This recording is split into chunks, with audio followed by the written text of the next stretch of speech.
अरे संगतिया, अरे ओम प्रकाश तिवारी कैसन मुंह लटका के बैठल बनो। अरे दादा माल से कुकुटा फेंक रहे हो। माल से? हाँ। अरे कहाँ बोले हो? अरे खलनवा में। आई हो माई हो।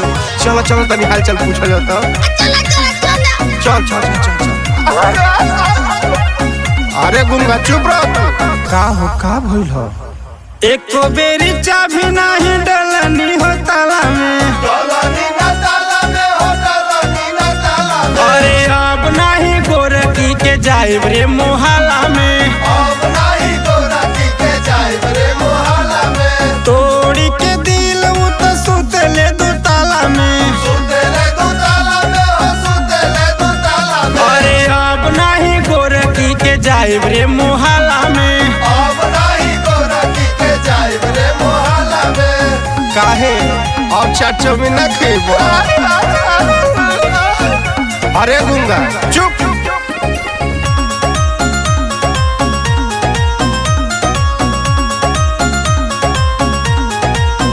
खाली खर्चा करैलस ना प्यार दिहलस। बड़ा गड़बड़ भइल बा हो। ओकरा चक्कर में कितना लड़ाई भइल। दिल में बसा के वो तो ठेलले बनाला में। अरे अब नहीं गोरकी के जाइब रे मोहल्ला में। काहे प्यार के भूत उतर गई। माना कैला पर तो हमनिए को खिसियात रहल। अरे भाई कौना भाषा में बोलता? हटाओ तो दुखा दे तब कानवा का जरिए करा। हटाओ गुंगा। पूरा जिला में मोर बदनामी भइल। अरे क्या हुआ रे भाई? अब जिंदगी में काबू करब नहीं लब।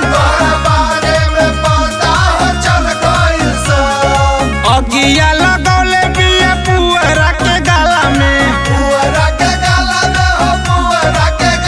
अरे अब नहीं गोरकी के जाइब रे मोहल्ला में। अरे अब नहीं गोरकी के जाइब रे मोहल्ला में।